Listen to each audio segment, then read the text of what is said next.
Hello, it's 3 o'clock in the morning and I couldn't go to sleep. I tried to sleep, but because I came across an article on Facebook before going to bed, I couldn't sleep.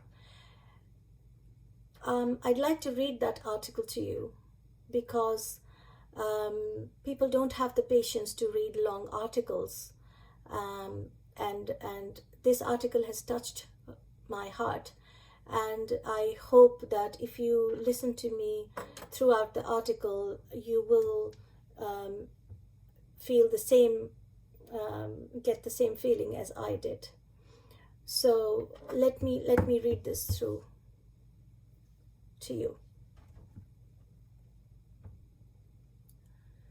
Studying at Aligarh Muslim University (AMU) in the 1990s, my first physical fight was with a Kashmiri Muslim boy during the telecast of an India Pakistan cricket match on the hostel TV set. I kept supporting Pakistan even when our team was playing better cricket. I was a total nationalist. I loved war movies depicting Indian victory. A lump in my throat every time rose when I heard the song Sare Jahan Se Acha Hindostan Hamara. My heart breaks when India lost. Crucial cricket matches were the talk of the town. All in all, my heart bled for India, and I decided to stay put here even when most of my alleged non-patriotic Muslim friends and axiomatically patriotic Hindu friends opted to leave for greener pastures in the West. On another front, my liberal views made me stand out in a place like AMU. The sarcastic term to describe Muslims like me was liberated. I felt pride in the fact that I was both a Muslim and liberated. Identity was a matter of choice for me. It happens when you are privileged. Times changed, India changed, the demolition of Babri Masjid, the Gujarat pogrom, rising communal tension, and finally a regime change.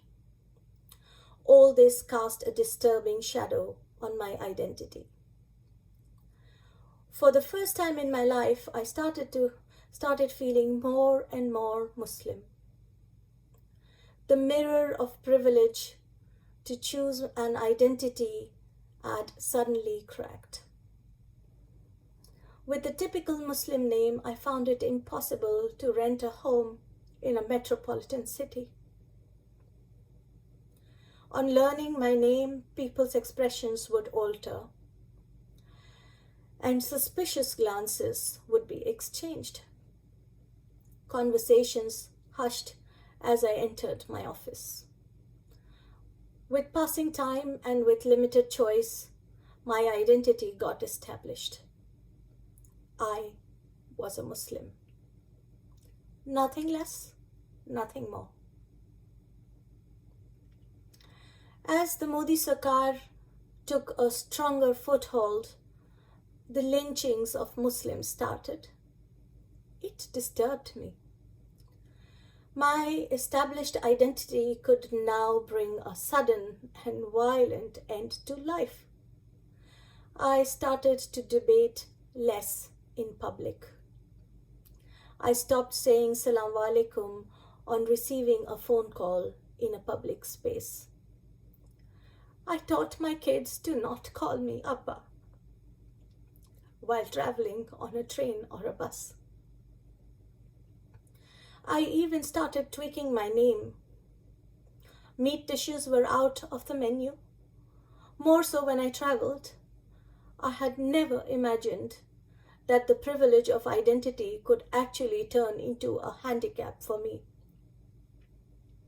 In this new India, being both a Muslim and a liberated could mean sure trouble. I started to live in fear. I pondered on my identity more than I did at any point in my life.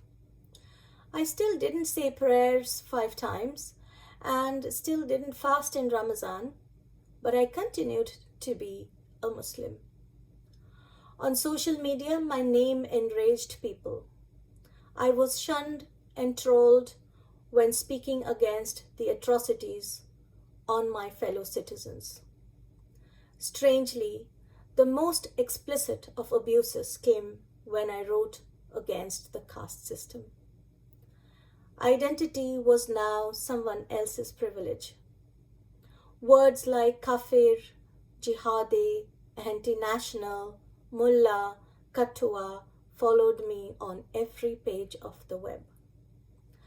I was accused of being affiliated to the Taliban and ISIS. My liberal values were mocked. How can a Muslim support a democracy? If I attempted to argue, my detractors would ask me to go to Pakistan and sometimes even Saudi Arabia. A cloud of hate hung over my head all the time like a halo. I started becoming used to its presence. The whole idea was to make me realize that I was a Muslim alone. Any other identity was not for me. Gradually, I too started becoming wary of wearing my patriotism on my sleeve. I think the most dangerous and unfortunate part of any system of apartheid is the fatigue of those who are optimistic despite the discrimination. As each optimist begins to lose hope, the discrimination wins. It gets rooted a little more firmly. The protests against the Citizenship Amendment Act drew me in, but only as a Muslim who sees the writing on the wall. The concerned citizen of a democracy was slowly fading away like an evening sky. Humans lose hope when they are not loved. To be differentiated and discriminated is to be alienated. As Pablo Neruda said in his poem, "If You Forget Me," well now, if little by little you stop loving me, I shall stop loving you little by little. If suddenly you forget me, do not look for me, for I shall already have forgotten you. When India lost the Cricket World Cup semi-final in July 2019, I felt bad not because India lost, but because something in me had already died. My overriding feeling that day was just relief. The relief that Modi could not turn a World Cup victory into yet another moment of personal aggrandizement. Relief that the bigots who had abused me and others would be denied a moment of happiness which so quickly turns into chauvinism in their hands. Relief that it spared us interminable chest thumping by rabid news anchors who had nothing to do with the victory anyways, but would have taken credit for a victory anyway and found some way to turn it into a communal issue. When news of Chinese intrusion came, I looked at the issue as if from the outside. I felt terrible for the slain soldiers, of course, but as fellow human beings and not because they and I are Indians.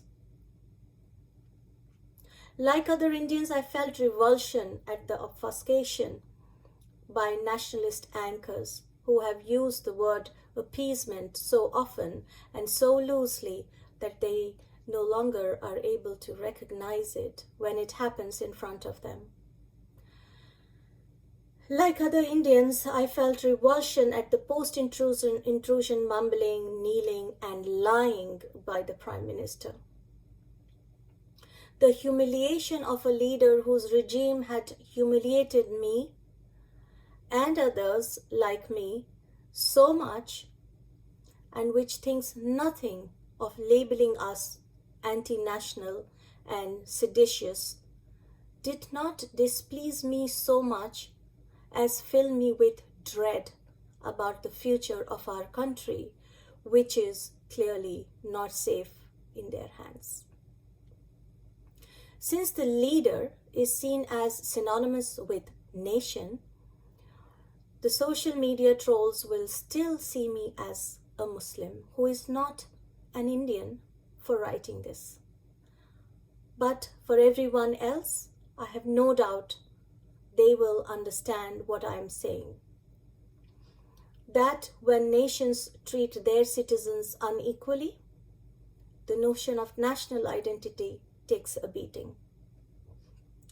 I write this piece anonymously because I have a family, I have a job, I live in a neighborhood, and this is New India, and I am a coward. It had to be anonymous. No, it is not an anonymous writer, because I think this is the voice of every Muslim person's heart and mind, and so it is not anonymous. So all of you who have listened to this, know in your heart that what I have read out to you is something that I have read out from the hearts and minds of every Muslim that is around you. And if you have any humanity left in you, then you will treat every human being in India who has lived in India, who is born in India, whose ancestors chose India over Pakistan when they had the choice to make and go to the other country. They chose this India. Know it that they have equal rights, rights to be a human, all the rights that any human being deserves. So please think about this. God bless.